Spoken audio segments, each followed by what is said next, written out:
Hey, salut tout le monde, bienvenue dans le plus beau dimanche de l'année, c'est-à-dire évidemment une weekly prep, mais aussi le Super Bowl qui est ce soir. Donc, Go Niners! Si vous n'avez pas encore profité, en fait, participer au tirage qui est organisé sur la page Facebook, page Instagram, allez le faire avant comme le début du match qui est à 18h30. Allez commenter le gagnant, même si vous n'avez aucune idée, vous connaissez rien au football, vous allez quand même courir la chance de gagner un prix de 1000$, deux prix de 500 et trois prix de Discord un mois gratuit. Donc, allez faire un tour sur la page Facebook, page Instagram. Le lien sont dans la description et allez participer au concours.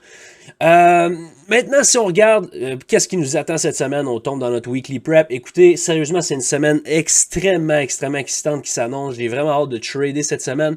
Faut pas non plus tomber trop dans l'excitation, là, mais quand même, là, prenez le temps d'écouter la vidéo jusqu'à la fin. Vous allez voir qu'il y a plusieurs choses qu'on va vraiment surveiller et qui deviennent de plus en plus critiques.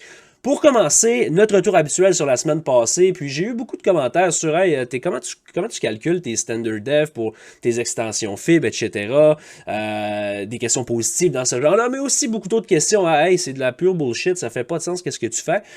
Ben écoutez, je sais pas si c'est de la pure bullshit pour vous autres, mais regardez le High of the Week la semaine passée, qui est exactement ou pratiquement le One Standard Dev Move qu'on avait planifié la semaine passée. Je vous dis pas que c'est comme garanti qu'on va là, mais on s'attendait à quoi? On était extrêmement bullish la semaine passée. Je vous mentionnais, j'aimerais un pullback qui hold peut-être cette zone-là, peut-être ce bloc-là, et qui nous propulse vers quoi? Vers le all-time high des contrats sur les futures. Je le sais, on était déjà en all-time high sur SPX, et ça, c'est quand même une zone de référence où ceux-là qui ont rollover les contrats demeurent, ça demeure une zone qui surveille. Et c'est la raison pour laquelle on est allé puncher ce high-là. Et le breakout nous a amené où? Nous a amené un mouvement d'une standard dev sur le daily pullback qui était extrêmement précis et qu'on anticipait. Donc, sérieusement, ça a été une belle semaine. Lundi, mardi, plus relax, un peu comme on s'attendait. Je vous avais mentionné début de semaine qui pourrait être mollo, puis milieu, fin de semaine, je m'attends à un genre de blow-off. C'est exactement ce qu'on a eu. Lundi, mardi, tranquille, et mercredi, là, on a commencé à accélérer sur le upside. Pas évident comme price action, sauf que ça a été relativement clean, bigger pictures, et ça c'est assez commun de voir ça dans des moments où on est dans un blow-off. C'est pas évident de transiger ça, même si on sait que ça monte, on veut pas prendre n'importe quoi non plus, mais au final ça a quand même été assez clean. Du côté du Nasdaq, sensiblement la même chose. Regardez le High of the Week, où est-ce qu'on a closé vendredi, un petit peu en haut là du One Standard Dev Move du Weekly Pullback, qui était ici, donc c'est quand même encore une fois la précision là, des projections qu'on a faites est assez excitante. Vous voyez ici, là, il n'est pas précis, mais ça fit pas loin du High of the Week. Donc, tu sais, encore une fois, le but, c'est de se fixer des objectifs. Une fois que les objectifs sont atteints, on lève le pied un petit peu. Donc, vendredi, quand on a vu le breakout, personnellement, qu'est-ce que je m'attendais de voir? C'était une ride jusqu'à Standard Dev. Plus tôt dans la semaine, le mercredi, on est allé breaker le new all-time high. Je vous avais parlé du double top qui était très clean. C'est ce qu'on a fait. Retest, accélération. Encore une fois, très joli de ce côté-là. Du côté du dollar US, écoutez, c'est vraiment beau. Là. Je veux dire, on a encore fait un peu la même chose que la semaine précédente. Là. Une journée qui a fait pratiquement la semaine. C'est-à-dire quoi? C'est-à-dire que vendredi d'avant, on avait vu le gros break alors que les indices étaient aussi en parabolique. Énorme divergence qui continue à se bâtir. Et là, j'ai attiré votre attention sur ces highs-là, double top, qui étaient des niveaux qu'on surveille depuis plusieurs mois.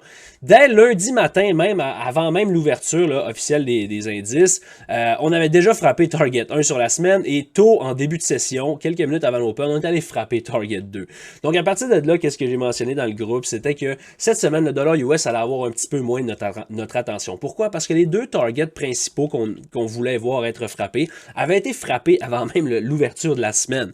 À partir de là, par contre, qu'est-ce que je voulais voir? C'est un dollar US qui fait pas grand-chose, parce que je ne voulais pas le voir rejeter violemment là-dedans. Pourquoi? Parce que je continue, puis on va en parler tantôt, je continue à aimer le potentiel force sur le dollar US et éventuellement le snapback sur les indices. Donc je ne voulais pas voir un dollar US qui se fasse complètement rejeter pour briser une structure qui le ramènerait bearish, vous comprenez? Donc c'est pas mal ce qu'on a fait, frapper Target 1, Target 2, par la suite consolidation, c'est pas passé grand chose de ce côté-là. Du côté du VIX, je vous en parlais, on n'est pas sur le bon, voulant voir peut-être une compression là, qui se poursuive, c'est ce qu'on a vu, pas grand chose qui s'est passé sur le VIX, vraiment là, très tranquille. Maintenant, si on regarde vraiment la semaine qui nous attend, pourquoi je suis autant excité pour cette semaine-là, c'est qu'on a vraiment un calendrier économique qui est très intéressant cette semaine. Premièrement, on commence lundi avec Fed One Year Consumer Inflation Expectation. On a des Fed members qui parlent. Donc lundi, il y a quand même quelques nouvelles qui devraient créer quand même un price action qui est intéressant, alors que la majorité du temps, le lundi, on n'a absolument rien. Donc demain, c'est sûr que après le Super Bowl, soyez prudents. Si vous abusez des bonnes choses ce soir, je vous invite à peut-être skipper demain. Mais quand même, une journée qui s'annonce intéressante. Par contre, un petit bémol, qu'est-ce qu'on a mardi, c'est le CPI. Donc on le sait, là, la journée précédente, des événements d'envergure comme le CPI, Non-Farm Payroll, les FOMC, la journée précédente peut être un petit peu plus complexe, donc soyez-en conscients. Mais le gros de la semaine va se jouer mardi lors de l'annonce du CPI. Juste un mot sur ce CPI-là, je vous le dis, je le répète encore une fois. Personnellement, autant que l'année passée, le CPI avait plus beaucoup d'intérêt de ma part parce que c'était évident qu'on allait frapper les attentes, les expectations, les estimations. Et bon, la volatilité est relativement faible là, suivant ces annonces-là. Par contre, actuellement, on a, initialement, le CPI précédent avait été un petit peu plus haut qu'anticipé, a été revisité à la baisse vendredi dernier. Qu'est-ce qui a d'ailleurs aidé les indices à être propulsés plus haut, là? On fera pas trop de bout de chemin là-dessus, mais c'est quand même été spécial. Donc, les CPI redeviennent, à mon avis, très, très critiques actuellement. Personnellement, je m'attends peut-être à un autre rebond sur le CPI qui pourrait ramener un cycle d'inflation plus haut, alors que tout le monde pense que le combat est pratiquement gagné. Personnellement, je pense que c'est loin, loin, loin d'être fini. Donc, le CPI, beaucoup, beaucoup d'attention mardi, qui va être une journée critique. Mercredi, qu'est-ce qu'on a? Avant même de regarder le calendrier économique, vous devez comprendre que mercredi, c'est le VIX expiration, donc expiration des options du VIX, mercredi cette semaine. Sinon, pas grand-chose d'autre qui se pointe là-dedans. Jeudi, qu'est-ce qu'on a? Retail Sales, Jobless Claim, donc deux choses intéressantes. En plus de ça, on a le Fed Manufacturing Index à 8h30 et autour de 10h, là, Business Inventories, Fed Speaker dans la journée, donc beaucoup, beaucoup de nouvelles jeudi. Et on finit ça vendredi avec une de mes nouvelles préférées, le Michigan Consumer Expectation, Consumer Sentiment. On a aussi un PPI le matin à 8h30, donc quand même pertinent, là, même très important, mais étant donné que le CPI sort mardi, généralement, tu n'as pas beaucoup de surprises sur le PPI. Va quand même créer une volatilité, mais soyez conscient que ça risque d'être beaucoup moins que celle du mardi. Donc ça, c'est notre calendrier économique pour cette semaine. Vraiment, là, on est bien rempli, mais c'est rien. On a un CPI en début de semaine. À partir de mardi, là, on devrait vraiment là, pouvoir faire confiance à ce qu'on voit côté technique. Côté des earnings, la saison se poursuit. Comme je vous l'ai déjà dit, là, les méga caps, c'est pas mal derrière nous, ceux-là qu'on surveille principalement. Mais il y en a encore une coupe d'importants. Shopify, un titre quand même assez volatile qu'on transige à l'occasion. Coca-Cola, Upstart, UPST qu'on trade aussi à l'occasion. Airbnb. Sinon, on a quoi? On a Oxy, donc ça c'est quand même important côté pétrole, là, une compagnie quand même assez importante. John Deere, ça peut avoir l'air nono, mais c'est un peu comme Caterpillar. Lorsque ces compagnies-là sortent des résultats intéressants, généralement c'est quand même un signe positif pour l'économie, donc ça peut avoir un certain impact. DraftKings, un titre que j'aime bien transiger. Roku aussi, belle volatilité associée là-dessus. Sinon vendredi, là, Air Canada pour ceux qui trade les titres canadiens, mais sinon, assez tranquille là, pour le reste. Donc, les méga caps, c'est pas mal derrière nous. On a Coinbase aussi que j'ai skippé. Donc, ceux qui aiment la volatilité, là, Coinbase, c'est généralement des earnings qui brassent quand même pas mal.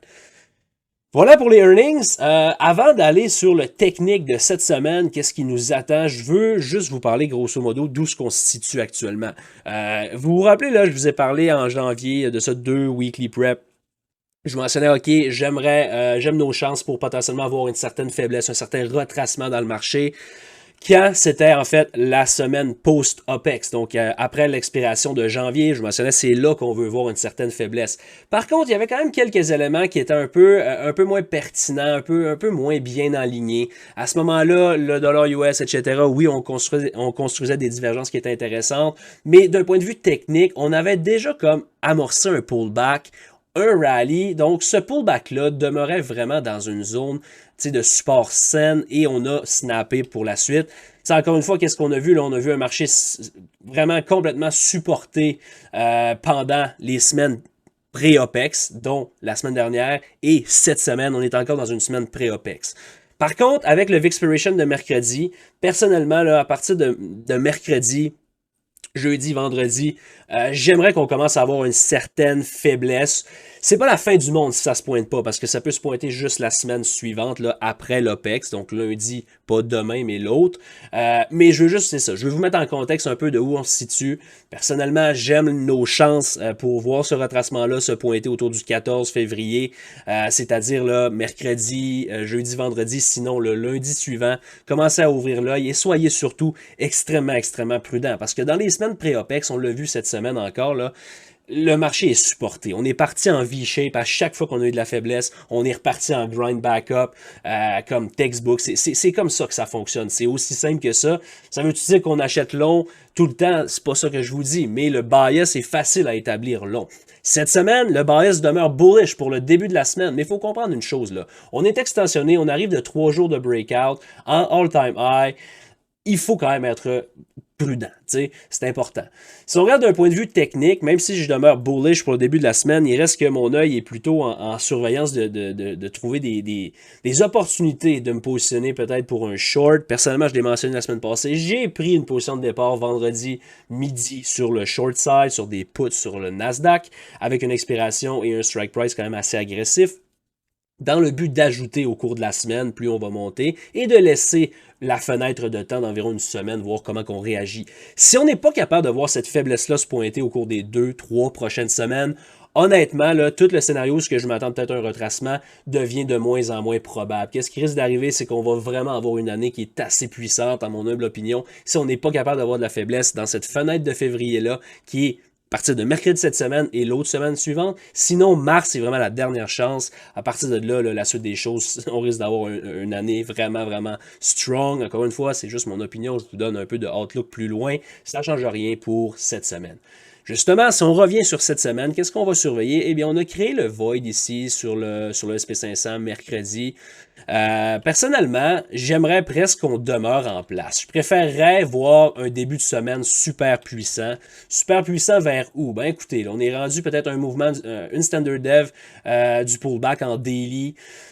Ça serait le premier objectif. On parle d'environ 1,8%. Si on est capable de se rendre là en début de semaine, ça serait vraiment intéressant. N'oubliez pas le CPI aussi, donc peut-être un début de semaine un peu plus sideways, c'est pas impossible après le breakout qu'on a eu.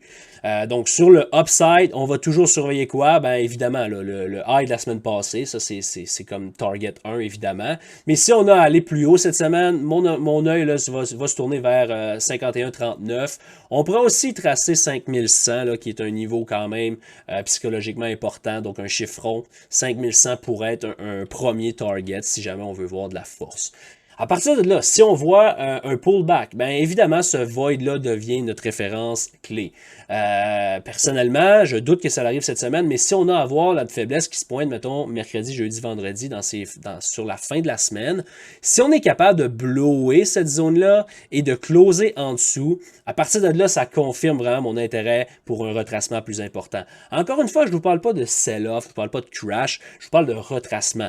On gérera le retracement en temps et lieu, mais ça, c'est vraiment votre première ligne de référence sur le downside.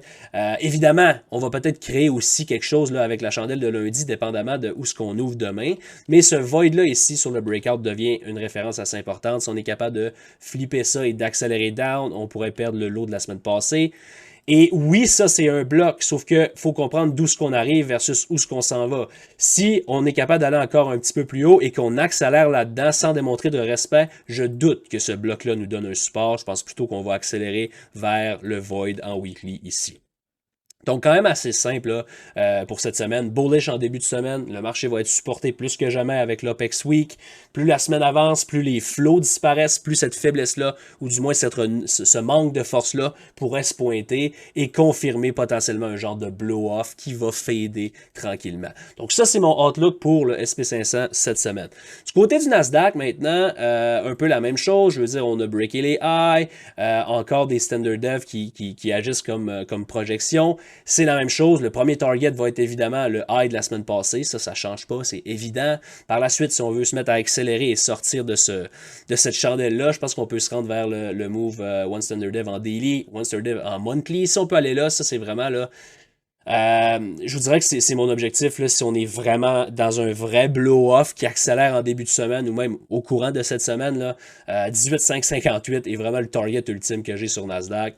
Pourquoi? Ben, ça prend en compte, en fait, le retracement qu'on a vu là, au cours du mois de octobre-septembre, ben, en fait au courant de l'été, là, fin d'été, regardez la projection, une standard dev, ça fit avec ici. Donc c'est ce que je surveillerais si jamais on veut être vraiment, vraiment strong.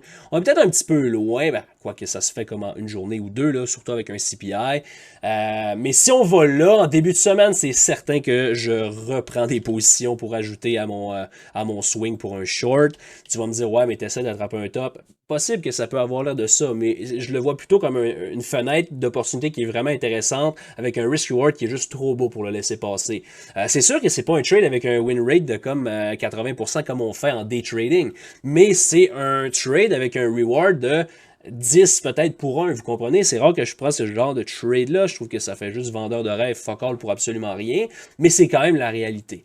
Donc voilà pour le Nasdaq. Sur le downside, maintenant, vous voyez le void qu'on a créé pas mal plus petit, mais tout aussi important. Donc cette zone-là est assez critique cette semaine. C'est la même chose. Si on va down en premier, on voudrait peut-être voir un support là-dessus. Personnellement, j'aimerais mieux qu'on aille up first. Bullish début de semaine, encore une fois. Mais si jamais on réussit à perdre ça et accélérer sur le downside, le low de la semaine passée, évidemment, et le void en weekly, plus ce lot-là deviennent des objectifs. Et là, ça va devenir quand même assez important de voir la suite des choses là-dedans. Le CPI, je le répète, a vraiment la capacité là, de... La semaine va être framée autour du CPI. Si jamais, exemple, lundi, on est full bullish, on a un pop initial sur le CPI et que là, on n'est pas capable de follow through là-dessus, tu sais, un genre de gap qui fade, là, un genre de exhaustion gap, ça serait vraiment, vraiment, vraiment magnifique à voir si on peut avoir ça. Juste revenir sur IS, là, pas mentionné, là, mais tu sais, l'ordre des choses, comme je l'ai dit, est très importante. Si jamais on va down en début de semaine, attendez-vous pas à avoir, ben, c'est possible, mais personnellement, je m'attends plus à avoir un support là-dedans en début de semaine. Peut-être regrinder, à la limite faire un lower high et le swing low qui va avoir été créé à l'intérieur du void ici, à la minute que ça c'est blowé, on a notre confirmation pour un short. Donc ça, là, je l'ai peut-être pas mentionné, mais c'est quand même assez important.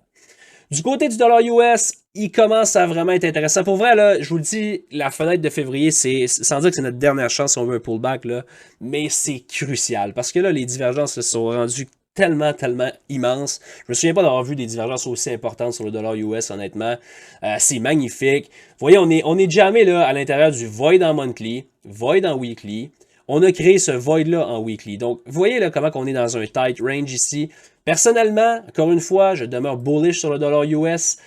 J'aimerais voir un début de semaine plus faible, voir si on peut peut-être aller tester ce void-là. Maximum le bloc en daily. Donc peut-être que sur un CPI, ça serait vraiment pas impossible qu'on voit peut-être un dollar US flancher initialement.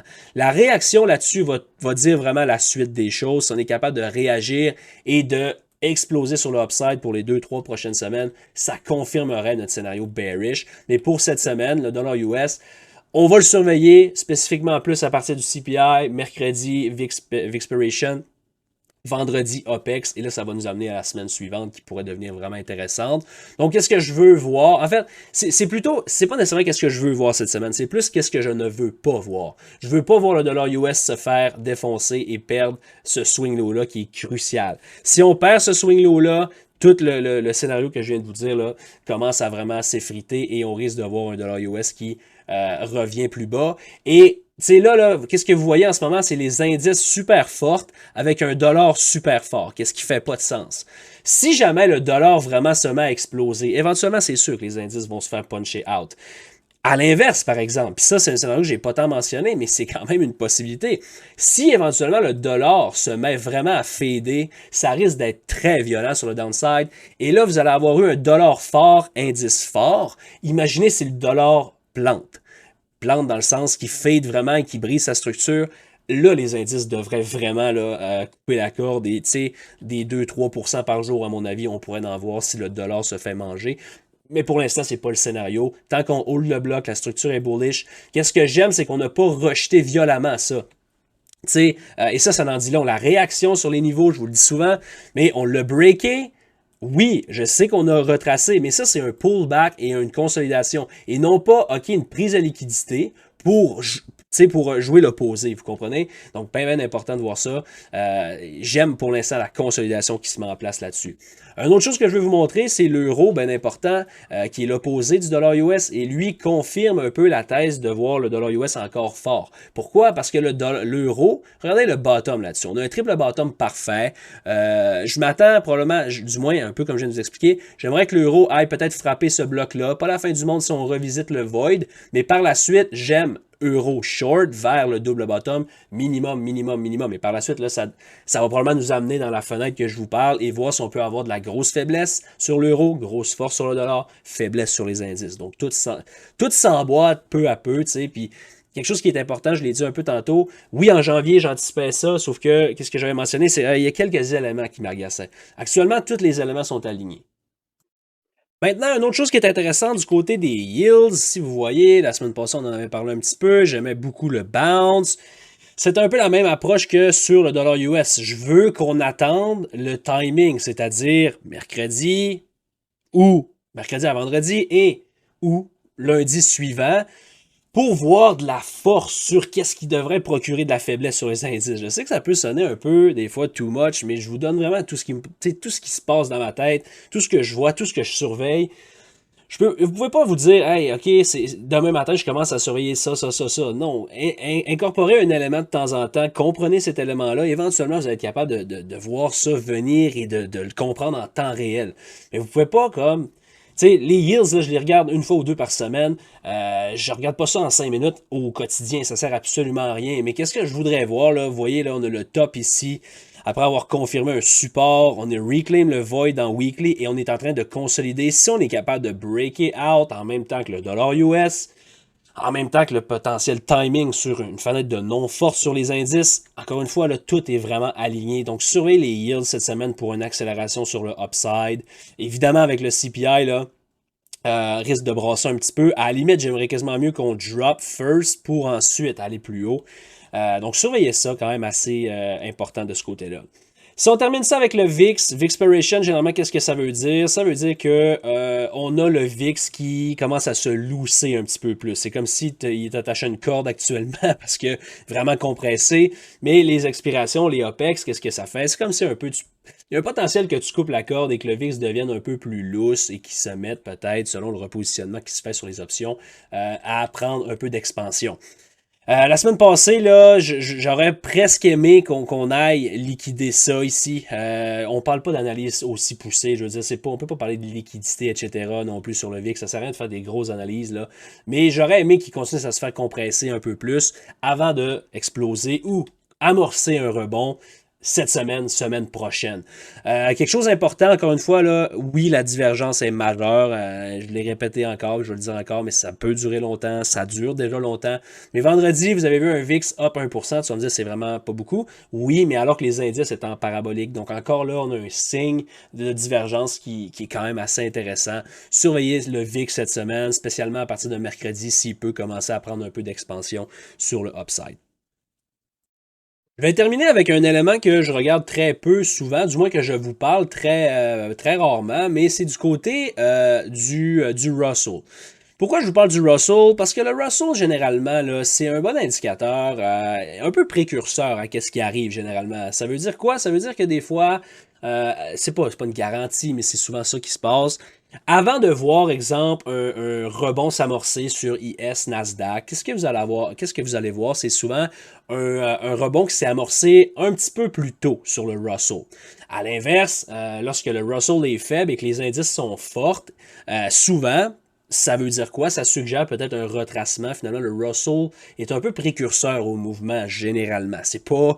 vous allez dire, OK, c'est quoi le rapport? Là? C'est plus un genre de barème de risk assets versus pas risk assets. Donc, tu sais, où est-ce que l'argent sort en premier si on s'attend à un retracement, c'est sur les risk assets. Donc, le Russell est un peu une référence dans ce style-là. Je ne vais pas vous mêler non plus, là. Mais tu sais, on voit clairement quand même une divergence importante avec le Russell, là, qui est loin de ses highs. Et même, si on pousse plus loin, là, très très loin de ses all-time highs. Donc, tu sais, c'est un peu... Le timing il devient très intéressant sur le Russell aussi.